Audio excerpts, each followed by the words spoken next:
Sí, seguimos con esta pareja, con María Jesús y con Eugenio. Ella tiene COVID-19, fue diagnosticada incluso, doctor Labarque, también para el alcalde que se integran a la sintonía para que los conozcan.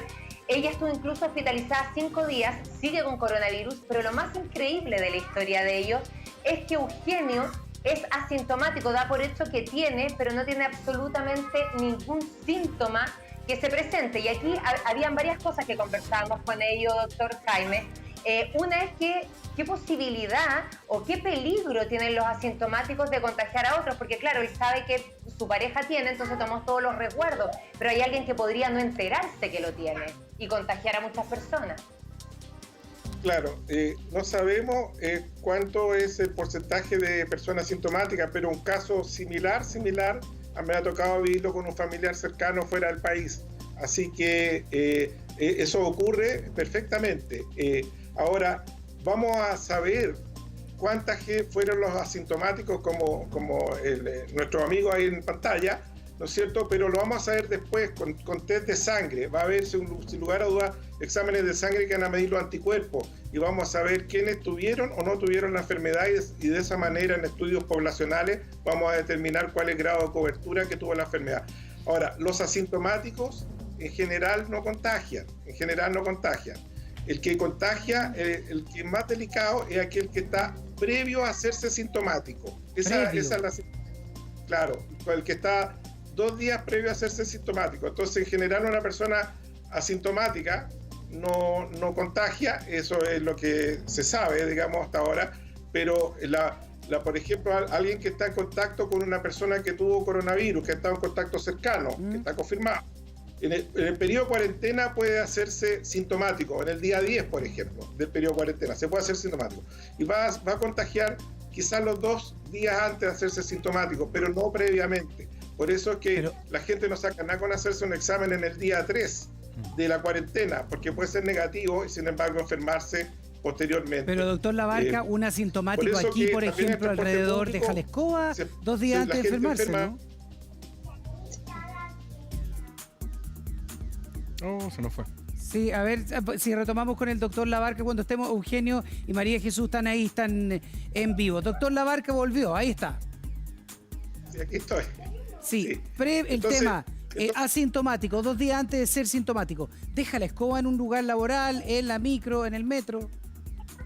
Podría, claro. Entonces, la recomendación primero para, por ejemplo, como tú decías, Ignacio, en el transporte público, ninguna persona asintomática, en el trabajo ninguna persona asintomática. Eso es lo primero, para afuera, no debieran ir. En segundo lugar, la gente que está sana es la que debiera ir en el transporte público o a los lugares de trabajo, ¿no es cierto? Pero el que puede dejar el problema es la persona que está previo a enfermarse y que no lo sabe, ¿no es cierto? Se podría enfermar 2 días después. Y por eso es que estamos recomendando que en los transportes públicos se use mascarilla, porque podría haber alguien de ese tipo, pero la mayor parte de los asintomáticos no van a contagiar a otras personas en lugares públicos. Perfecto. Eugenio, tú tenías una pregunta. Sí, me gustaría que me explicara mejor ese concepto porque estoy previo a enfermarme, pero nunca me enfermé. Entonces, me gustaría entender cómo funciona el virus finalmente, sobre por qué yo voy a andar contagiando previamente y no después, digamos. Bueno, tú puedes pasar el periodo, muchas enfermedades virales, la gran mayoría hacen infección asintomática. La persona toma contacto con el virus, desarrolla los anticuerpos y queda protegida para después y nunca tuvo ningún síntoma atribuible a la enfermedad. Eso no es algo nuevo en coronavirus, es algo que se ve en la hepatitis y en muchas otras enfermedades virales. Eso lo sabemos y solo sabemos que hay cierto porcentaje de la población que tuvo esa enfermedad y que está protegido con estudios que llamamos de anticuerpos en la sangre que se hacen posteriormente, con posterioridad. Esa es la manera. Así que puede que tú nunca hayas tenido contacto, desarrollaste anticuerpos y nunca tuviste ni vas a tener ningún síntoma. Eso es bien probable y solo te recomiendo que a posterior te hagas un test de sangre para medirte anticuerpos. anticuerpos y sabes que quedaste protegido para esta enfermedad, sería conveniente en caso que no te enfermara en esta pasada. Doctor, otra cosa que nos preocupa es que Eugenio nos contaba que pidió hacerse el test porque daba por hecho que tenía producto que María Jesús tiene y le dijeron que no, se lo negaron. ¿Esto cuál es la razón? Porque hay pocos test, porque por un lado escuchamos que hacemos más test que otros países de Latinoamérica, que los vecinos, pero al mismo tiempo hay mucha gente que habla con nosotros y les dicen no me quisieron hacer el test. La razón es básicamente porque las personas sintomáticas, el test va a ser negativo. Si tú te lo haces, suponte en el periodo de cuarentena, tú te haces el examen en el día 1, 2, 3, te va a ser negativo. Solo se hace positivo previo a los síntomas. Por eso que la recomendación es hacer la cuarentena 14 días, porque después de los 14 días ya no te enfermaste. Y no es hacerse el test para liberarse de la cuarentena, porque no te exime. El test solo se hace positivo 1 o 2 días antes de que tenga los síntomas. Entonces, no es que le hayan negado. Lo que pasa es que hay que priorizar el recurso y si lo hubieran hecho el test hace 5 días atrás o hace 4 días atrás, le habría salido negativo todo el tiempo. Y eso en realidad no se justifica. Respecto a los test, le vamos a preguntar también. A ver, Eugenio, tú quieres hacer una pregunta. O sea, sí, entonces, ¿cuándo debería hacerme un test para poder asegurar que estoy bien y que no estaría, digamos, contagiando? O sea, entiendo su versión, pero nos han dicho por otros lados que no es así, entonces no sé con qué quedarme, estoy confundido, la verdad. No, eso es así. Yo creo que lo que tú te tienes que hacer, si empiezas con síntomas, tienes que hacerte el test. El test está indicado para las personas que tienen síntomas, no para los asintomáticos, solo para las personas que tienen síntomas. Doctor, y en ese caso el test para saber si tú estás protegido o tuviste la enfermedad pero asintomática, se hacen test de sangre que miden anticuerpos, que es un test distinto, no es la PCR que se mete en la nariz para diagnosticar al enfermo. María Jesús. ¿Me entiendes? Sí, quería preguntar Gracias. si existe un test de salida, porque no me dijeron nada de eso en la clínica cuando me dieron el alta. Si es que existe como un test o algún tipo de prueba que indique en algún momento que yo ya estoy libre del virus, o sea que yo ya estoy sana. Claro, lo que pasa es que una persona puede seguir excretando, la indicación de alta es mantener todas las medidas de aislamiento por 14 días después de que tú te has mejorado. Eso es. 14 días después de que ya te han mejorado y se supone que a esa altura, si tú estás sin síntomas durante 14 días, ya no excreta el virus por vía respiratoria. Sin embargo, las personas que tienen diarrea o siguen con síntomas digestivos tienen que tener cuidado porque los estudios han mostrado que el virus se sigue excretando por las deposiciones por bastantes días, pero pensamos que con 14 días ya la excreción viral va a ser muy mínima. Mire, alcalde, en la Florida, cuéntame, ¿dónde se hacen los test? ¿A todo el mundo se le están haciendo? ¿Hay escasez de test? Yo le preguntaba al doctor Ugarte antes que se fuera, alguien nos tiene que certificar si los test son efectivos, porque las municipalidades podemos hacer un esfuerzo para comprar nuestros propios test, pero no nos gustaría que ocurra como en Europa, en España en particular, donde casi el 60% de los test eran erróneos. Entonces, es urgente que el ISP nos certifique para tomar medidas correctas y no dar falsas expectativas. Estamos en eso en este minuto, estamos trabajando fuertemente en eso para aumentar la cantidad de test. A propósito de la pareja que está desde su casa, yo le quería preguntar al doc, el otro día cuando se produjo esta crisis de los permisos de circulación, yo tuve que ir, ya había 1.200 personas enojadas, con mucha gente hablando, y yo vivo en mi casa con 2 adultos mayores que estamos cuidando en este minuto. Y hoy día cuando vuelvo a la casa digo, ¿y si lo estoy contagiando sin darme cuenta? Si soy asintomático, porque ¿cuántos días tengo que esperar para hacerme un test para saber si estoy sano? Porque y esto se aplica al personal de salud, a los bomberos, a la policía, a los funcionarios públicos que estamos en la calle y que estamos obligados a estar con la gente todos los días. No podemos guardar cuarentena salvo si estamos enfermos. ¿En qué minuto, doc, cuál es el umbral para que nos hagamos el examen y para poder saber si estamos sanos y especialmente si nos estamos contagiando? Bueno, lo más importante, alcalde, que usted ha tenido mucha iniciativa y me gustó mucho hace unos días atrás cuando usted le proponía al intendente soluciones e ideas para abordar temas de transporte público, etcétera. Pero lo más importante es que usted y mucha gente que está expuesta a contacto con muchas personas debiera guardar siempre en su hogar una distancia mínima de 1 metro, sobre todo con los adultos mayores que viven usted. Eso es mucho más importante, alcalde, que hacerse exámenes. Es mucho más importante. Porque yo le puedo hacer examen hoy, mañana, pasado mañana, mientras esté asintomático y le va a salir negativo. Entonces, ¿de qué sirve si después se puede hacerse? Lo que pasa es que esa era la pregunta, Doc, porque en el fondo, si uno fuera asintomático, si todo el tiempo soy asintomático, ¿nunca voy a tener un examen para saber si estoy contagiando? Puede tener un examen, pero el examen de sangre de los anticuerpos, pero ese examen se hace positivo después de 7 días y en general después de 14 días de que uno ha tomado contacto con el virus. Entonces, la manera de saber si uno ya tuvo la enfermedad y está protegido es con los exámenes de anticuerpos, que son posteriores, pero nos sirven para hacer el diagnóstico en el momento. El diagnóstico en el momento, alcalde, se hace buscando el virus con material con genético en la garganta. Se fija, ese es el examen que permite saberlo, pero solo se hace positivo un par de días antes que... Claro. Doctor, pero son exámenes distintos. María Jesús, quédate ahí con la manito levantada, como decía ella, quiere hacer una pregunta al doctor. Nosotros tenemos compromisos comerciales que nos permiten dar al aire y en La Moneda también se están preparando para dar un nuevo anuncio que lo vamos a ver. Aparentemente el presidente Sebastián Piñera va a hablar a la vuelta de esta pausa. Se lo mostramos en vivo.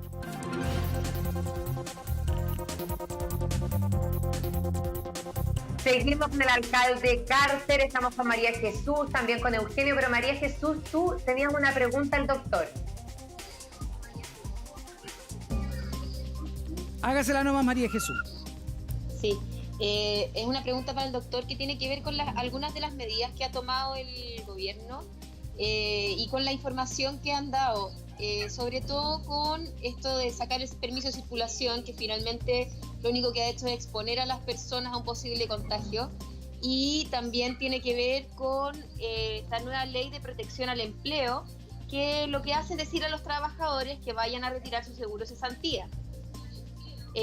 Para retirar seguros de cesantía hay que ir a una oficina de AFC por un código, y hemos visto las filas interminables de las personas tratando de sacar ese seguro, que también los pone en riesgo. Entonces, ¿cuándo van a empezar a hacer medidas que no pongan más en riesgo a las personas de un posible contagio, si en el fondo lo principal es quedarse en la casa para no transmitir el virus y para no seguir contagiándose?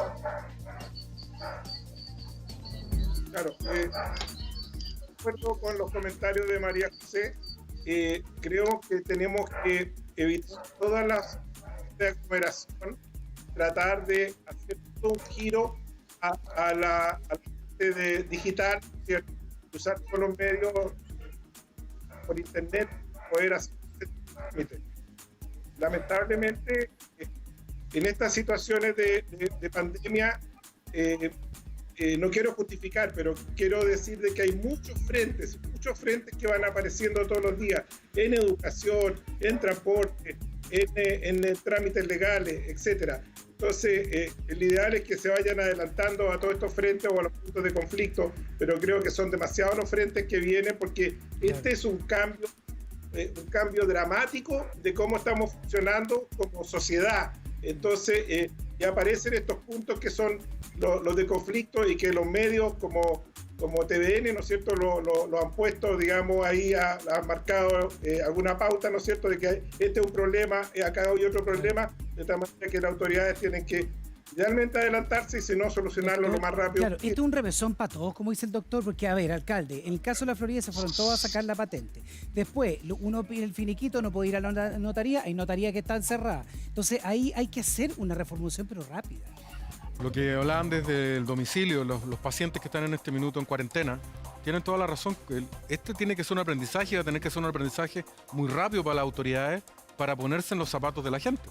No le podemos decir durante 3 semanas a los ciudadanos que es en su casa y salir el esperpento de ley que tuvimos por 24 horas que implicaba que la gente tenía que pagar igual los permisos de circulación con tasas de intereses. Afortunadamente yo lo que espero, y la pequeña historia que tal vez no se sabe, desde el día viernes nosotros nos enteramos que el Senado iba a sacar esta ley tan mal hecha. Los alcaldes empezamos a hablar con el gobierno fue un tanto reticente al principio, porque se entendía que había un daño económico para los municipios. Y el día lunes, Nacho, alrededor de las 7 de la mañana, yo empiezo a conversar con el ministro Ward, pidiéndole que intervengan, porque más allá del tema económico, que es importante para la gente, era el riesgo de las grandes aglomeraciones en las municipalidades con posibilidad de contagiarse. Entiendo que el ministro se movió rápidamente con el presidente y el gobierno cambió de opinión en menos de 4 horas, gracias a Dios. Y sacaron esta ley express para evitarlo. Pero lo importante, Nacho, lo que decían desde la casa, que no nos pase de nuevo con algo más que vaya a ocurrir. Cosa, como el seguro de tenemos cesantía. que poner la primera prioridad. La primera prioridad es que la gente se quede en su casa. Todo lo que se pueda postergar, postergarlo, tratar de evitarle perjuicio económico a la gente. Y en ese sentido, decirte 2 cosas. Uno, cumpliendo con lo que la Contraloría le está exigiendo a los alcaldes, de seguir en funciones, pedirle a nuestros vecinos de la Florida que si están enfermos, no vayan a los consultorios, sino que se contacten a través de la página web SOS Doctor.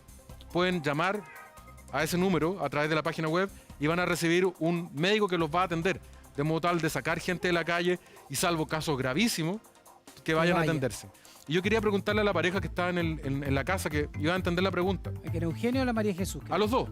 ¿Cómo hacen para ir a comprar comida? Porque había una gran discusión respecto a la información de los pacientes contagiados, porque el ministerio no lo está entregando por temor a que se haga mal uso, como se hizo eventualmente en Maipú. Pero a mí me preocupa otro aspecto. Si le decimos a una familia quédese en su casa, no salga, ¿cómo los alimentamos? Las municipalidades podríamos tener esa información, por ejemplo, para ir a dejarle una canasta de alimentos y puedan hacer una cuarentena como Dios manda sin salir a la calle. Por eso le quería preguntar, ¿cómo hacen el día a día? ¿Cómo se nutren de agua, comida, de cuestión? ¿Tienen un gato? Si el gato se enferma, ¿cómo lo atienden? María Jesús. Sí, yo quiero decir que en ese sentido somos personas inmensamente privilegiadas. Tenemos una red de apoyo de personas que están atentas a nosotros y en ese sentido me gustaría agradecerle especialmente a la Fabiola y a la Peca que nos traen comida a la casa, la dejan en conserjería, el conserje la sube, pero la inmensa mayoría de Chile no tiene esa posibilidad y eso lo encuentro tremendo. O sea, si la prioridad es que las personas se queden en la casa y que no se sigan exponiendo a futuros contagios, son cosas que hay que solucionar y no seguir poniendo medidas que sigan poniendo en riesgo a las personas me parece, o sea, prioritario.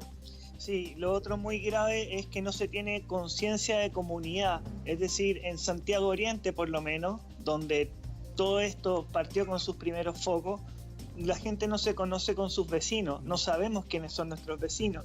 Entonces también hemos ido viendo cómo a través de esto hemos podido ir conociendo la solidaridad de nuestros vecinos, de nuestro conserje, a quien le debemos toda la disposición que tienen con nosotros, pero es necesario que se concientice ese espíritu de comunidad, ese dejar la ignorancia de lado, informarse para poder apoyarnos y que este virus y esta situación pueda sacar lo mejor de nosotros.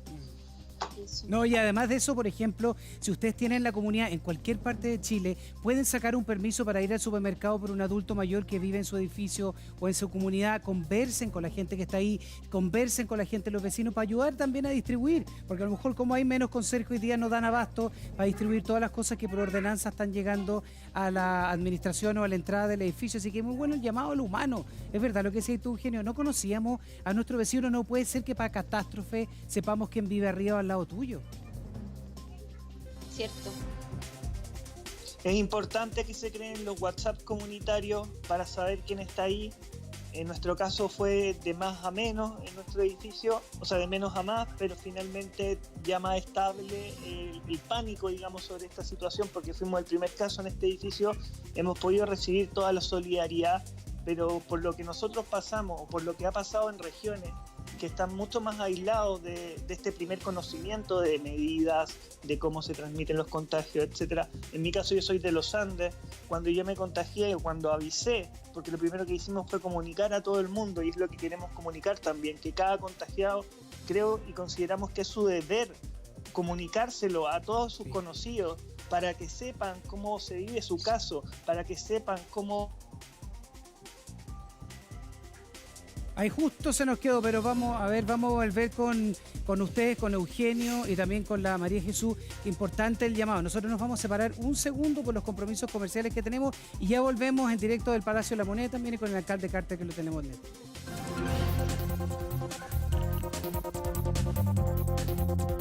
María Jesús, con Eugenio, estamos con el doctor Labarca, también con el alcalde Carter, y estamos conversando distintas cosas, entre ellas las aprensiones que tenía María Jesús también, y doctor Carter quería, o sea, doctor Carter, alcalde, quería hablar con usted. Ya los tengo enredados. No está el alcalde, doctor Labarca. Sí, alcalde también. Nos vamos con usted, pero ¿sabe qué? Ahí está. Sí. Ahí están todos. Doctor, pero ¿sabe qué? A mí me llamó la atención y quería saber su opinión acerca de lo que decía el alcalde de estos mosqueteros en las casas, por ejemplo, que tienen que dormir unos junto a otros, y poner estos mosqueteros plásticos efectivamente podría ser una solución, ¿o no? ¿Qué le parece a usted? Claro, estos mosqueteros plásticos que plantea el alcalde Carter sirven principalmente, ¿sabes? Sirven para delimitar la zona donde hay una persona que está en cuarentena o está con la enfermedad.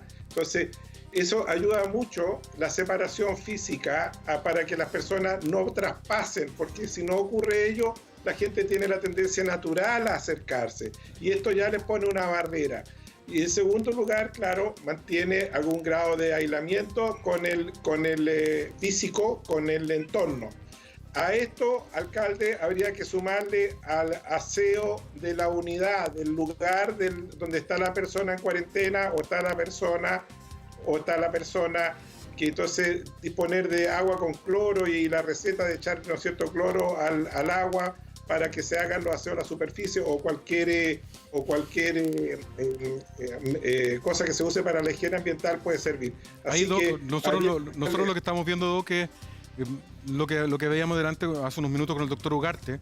Lo más probable es que tengamos una alza importante en abril y mayo, inevitablemente, de cantidad de enfermos. Lo importante es que no lleguen a los respiradores mecánicos. Eso es lo que más nos preocupa a todos. Pero también hacernos cargos de que la gente que tenga que guardar cuarentena, y por eso le preguntaba al matrimonio que está en cámara, cómo hacen su vida diaria, porque mientras más humilde es un barrio, más precarias son sus condiciones. En el sector oriente, como bien lo decían ellos, afortunadamente tienen muchas más condiciones para guardar la cuarentena. En cambio, cuando hay un solo baño, compartes el baño. Cuando tienes una pieza donde hay 2 o 3 camas, compartes la misma habitación. Entonces, esta tela plástica que rodea la cama marca una segregación temporal dentro de la misma vivienda. También entregarle herramientas para que puedan hacer el aseo permanentemente, y un kit de sobrevivencia con comida, porque de verdad lo que viene ahora es la parte más difícil, que vamos a tener que acompañar a miles de personas en todo el país en esta situación.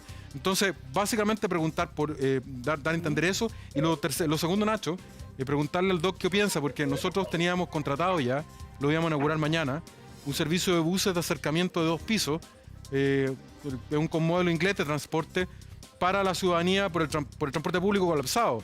Pero no hemos dado cuenta que tenemos que buscar algún mecanismo de segregación, vale decir, de separación al público de la tercera edad que tiene que salir a hacer algún trámite. Desde ir a cobrar la pensión, ir a la farmacia a comprar. Online, no tiene sino alternativa. Entonces, habíamos pensado destinar estos buses, que antes eran para el público general, en la hora del taco, destinarlos exclusivamente para que los adultos mayores se trasladen con la separación correspondiente. ¿Podría servir una medida así, doctor? Doctor, cuéntenos.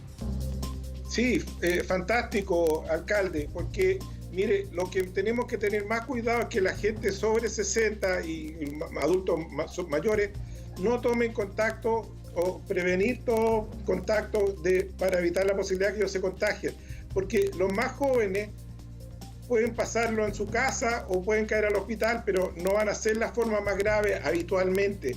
Pero los adultos mayores sobre 70 años, esas personas tienen una alta chance de caer al hospital y ocupar respiradores.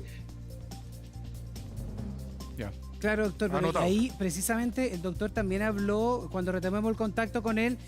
Doctor, el caso de los jóvenes, usted lo mencionó, aquí vemos los gráficos. ¿Por qué se contagia tanta cantidad de jóvenes aquí en Chile? Se mueven más.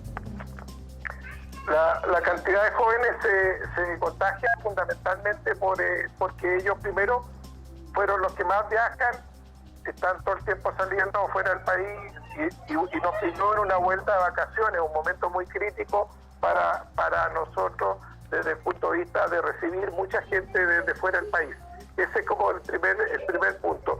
Los jóvenes tienen mucha tendencia a conglomerarse en grupos, andan siempre todos juntos, van mucho más a fiestas, van mucho más al estadio, van mucho más a todos los a todas las actividades, digamos, grupales. Ellos son los que más se exponen a eso. Y yo creo que de alguna manera también en el país tuvimos tiempo de aislar más los adultos mayores. Hubo foco en el adulto mayor y eso nos permitió cuidar más a los adultos mayores y tenerlos en un segundo lugar. Y ahí quizás nos relajamos más nosotros los que tenemos sobre 40, porque dijimos, hoy esto es solamente para los adultos mayores. Probablemente también, ¿se fija? Entonces se da la combinación de las dos estrategias, o sea, de las dos situaciones. Así es. Sí, el doctor también nos está haciendo señas porque tiene una pregunta para el alcalde. Obviamente también mañana vamos a desarrollar más extensamente. Estábamos con el ministro hace un rato atrás explicándonos de esta ley precisamente y mañana la vamos a profundizar. Pero doctor, ¿usted tenía una pregunta? Yo, Ahí, doctor. entre todas las cosas que estamos haciendo, estoy asesorando o estoy participando en la mesa de desarrollo del Ministerio de Desarrollo Social para la gente en situación de calle. Y ahí me queda muy claro que cuando esta epidemia llegue a los sectores más populares, me queda muy claro el rol de las municipalidades, el rol de los alcaldes a resolver toda esta infinidad de problemas que ocurren en el día a día en la gente que tiene menos recursos. Hasta ahora esta epidemia no ha llegado a estos sectores en forma más fuerte y ojalá no llegue, y ojalá llegue muy poco. Pero solo quería decir al alcalde Carter que me gusta la proposición que tiene, la idea que tiene y que las pone a servicio de la autoridad y todo lo que sea necesario. Son muy pocas las cosas que nos unen. La selección nacional, la Teletón, y nos debiera unir esta epidemia a todos nosotros y para todos colaborar. Como que se le ponía No, un poco de eco, a ver si lo podemos Yo mejorar. alcancé a escuchar. Agradecerle al colega al otro lado. Al otro doctor. Viste que ahora soy médico también. Claro. No, agradecerle, mire, yo creo que, Nacho, nosotros nos conocemos de mucho antes. Hay pocos momentos en la historia que la República, la patria, con letras grandes, donde está Prat, donde está O'Higgins, nos preguntan qué cosa grande vamos a hacer. Esta crisis es un momento para la grandeza de cada uno de nosotros, sacar lo mejor de nosotros. Y en ese sentido lo que decía el doctor es una preocupación. Hay una organización en la Florida que se llama Cristo en la Calle. Cristo no está en la iglesia, Cristo está fundamentalmente entre los que sufren, y ahí tenemos que vacunarlos por dos razones, tres en realidad. Frío, que ya se viene; 2, coronavirus; y 3, porque mucha de la gente que está en calle está con problemas psiquiátricos severos. Tenemos un plan ahora que desarrollar dentro de las próximas semanas, Doc, así que tenemos la contingencia abordada también. Tenemos mucha pega que hacer, pero también destacar a ustedes que van a aparecer en pantalla, Ana María Jesús y Eugenio. ¿Saben por qué? Porque han sido responsables, han hecho la cuarentena. Además, de hecho, también destacan a las redes que lo han ayudado. Y yo creo que a través del testimonio de ustedes nos sirve para poder aprender todos los días de cómo ir manejando esta situación, María Jesús y Eugenio, que al principio también debe haber sido muy difícil para ustedes. Nada se entiende, hay informaciones por todos lados, toda la gente con pánico. Nosotros nada más apenas nos enteramos, apenas a la Jesús le informaron que su contacto había tenido COVID positivo, empezamos a armar grupos de WhatsApp con toda la gente que hayamos visto en los fines de semana para informarles y así ellos mismos también poder contactar a todos los con los que estuvieron en ese fin de semana, reuniones familiares, partidos de fútbol, etcétera. Hablamos de un rango de quizás 150 posibles contagiados dentro de este fin de semana. Claro, y después salieron las informaciones, salieron los estudios que hablan de que en promedio uno puede contagiar a partir del 4.5 días, aunque hay casos que desarrollan más rápido el virus y pueden empezar a contagiar, como en el caso de la Jesús, que al segundo día después del contacto ya contagió a su hermana, a su tía, a su mamá, a su cuñado en el cumpleaños de la hermana chica. O sea, Mari. Pero entonces se produce toda una confusión al haber falta de información clara y la gente no sabe bien qué hacer, pero ante todo eso lo que transmitimos a todos fue todos en cuarentena, porque no sabemos qué pasa. Quiero decir yo que esto es mucho de conciencia individual, o sea, que creo que en el fondo cada uno tiene la tremenda responsabilidad de ser consciente, y si uno sabe o cree que ha estado con una persona que está contagiada con coronavirus, la responsabilidad de uno es contactar a toda la gente con la que uno tuvo contacto directo y que esas personas también se comuniquen con las personas que ellos tuvieron contacto directo. Es la única manera de frenar esto, porque si uno espera a que uno lo contacten, pueden pasar 2 semanas en las que uno está contagiando más personas, que fue el caso mío, que recién ayer me contactaron del Ceremi, después de 18 días. O sea, se entiende que 18 días después me contacta el Ceremi para contactar a la gente a la cual yo tuve contacto. Si no hubiese sido porque nosotros le contactamos nosotros mismos a todas las personas, habrían millones de personas más contagiadas. Sí, y todo eso gracias a la responsabilidad de esta primera persona que la contagió, que se fue a hacer el test y que apenas le dieron el resultado le avisó: oye, di positivo, estuvimos juntas el jueves, por favor ponte en cuarentena. Mari. Claro, es importante lo que están diciendo y también me gustaría incluir aquí a la conversación del alcalde, porque además de felicitarlos por los responsables que ustedes han sido, ¿qué pasa si esa amiga no te hubiera avisado? Porque yo no sé qué le parece a usted, alcalde, pero que a ella la notifiquen 18 días después, ella podría haber contagiado a mucha gente si esa amiga no la hubiera advertido de que probablemente ella estaba con coronavirus. Bueno, es una muy mala noticia la que nos cuentan desde la casa, porque efectivamente acá el tiempo es fundamental. Todo lo que sea demora es esparcir más la epidemia.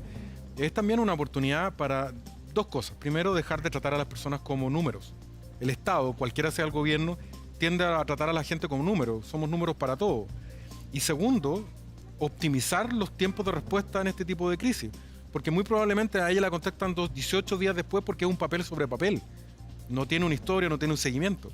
Y hoy día, de aquí a que esto se desate con mayor fuerza, según los técnicos va a ser entre la segunda quincena de abril y la primera de mayo, donde vamos a tener la mayor crisis, es fundamental que la Ceremi, por ejemplo, tenga mucho mayor capacidad de respuesta para avisar. Porque claramente, lo que vuelvo al principio, Nacho, María Luisa, lo que no puede llegar a ocurrir es que colapsen las camas con ventiladores mecánicos, porque eso va a ser sinónimo de muerte. Entonces eso es lo que hay que evitar a toda costa. Eso hay que evitar. María Jesús, ¿por qué no nos ayudas tú con un mensaje? Porque hay mucha gente que no se atreve a salir en cámara. Hay otros lugares que me ha tocado con gente muy cercana decirle que no suban fotos de personas que están enfermas como para apuntarlos con el dedo. ¿Por qué tú misma no haces un llamado a que la gente dé la cara? Esta cosa nos puede pasar y nos va a pasar seguramente a todos los que estamos en este estudio. A todos. Sí, o sea, hay mucha desinformación. Yo creo que se ha hablado mucho, por ejemplo, de las personas que están en cuarentena. Poco se ha hablado de las personas que han estado enfermas, sobre todo las personas que han estado graves. Esas personas no han tenido como mucha voz en todo esto y creo que es súper importante que podamos compartir nuestras experiencias y desestigmatizar un poco lo que aparece en las redes sociales, que muchas veces no es verdad. O sea, que son como verdades a medias o simplemente son cosas falsas. Como por ejemplo que esto solamente le afecta a los mayores, a la gente de tercera edad.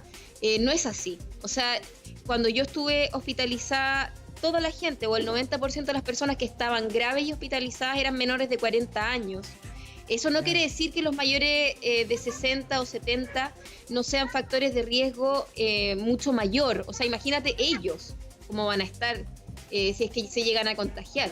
¿Entendí? Si una persona joven puede llegar a estar grave, imagínate un adulto mayor, ¿ya? Y en ese sentido creo que es importante contar la experiencia de uno para generar conciencia, sobre todo en la gente joven, que hemos visto que en el mundo entero no se están tomando las cuarentenas como con responsabilidad, porque creen que son jóvenes y que en verdad a ellos no les va a afectar y que va a ser como un resfriado cualquiera. Y también quiero decidir algo súper cortito que tiene que ver con las medidas del gobierno. Me parece súper bueno que estén preocupándose de la situación de las personas, pero quiero hacer un llamado que por favor dejen de poner a los ciudadanos en riesgo, sobre todo con lo del seguro de cesantía y cosas que hemos visto que mandan a la gente a hacer trámites. Este no es el momento de hacer trámites, este es el momento de estar en la casa. Todo esto debiese ser posible de solucionar por internet. Uno no tiene por qué ir a hacer una fila para sacar las 2 chauchas que tiene acumuladas en el seguro de cesantía. Uno debiese poder hacerlo en la casa. Perdón si me exalto un poco, pero es que igual me da un poco de rabia. No, hazlo nomás. Eugenio. Solo agregar que en nuestro caso desde que empezamos a hacer al tiro público esto, la verdad no fue, digamos, hacerlo público así por iniciativa propia, así, hola, estamos con corona, no. Fue porque a nosotros, al informarle a la gente con la que habíamos estado y esa gente informarle a los suyos, comienza a escurrir el rumor, digamos. Como decía antes, por ejemplo, yo soy de los Andes y en los Andes se escurrió el rumor.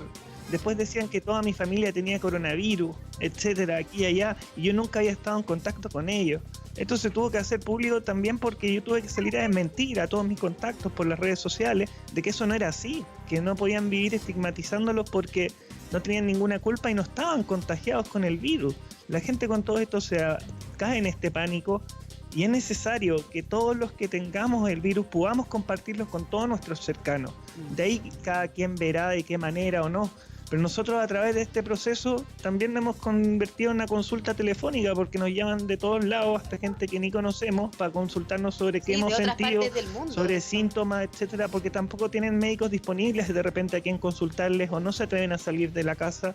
Y uno nada más transmite con la mayor responsabilidad posible su propia experiencia y le incita a que si está sintiendo síntomas, no tarde, vaya a hacerse el test o vaya directo a la urgencia.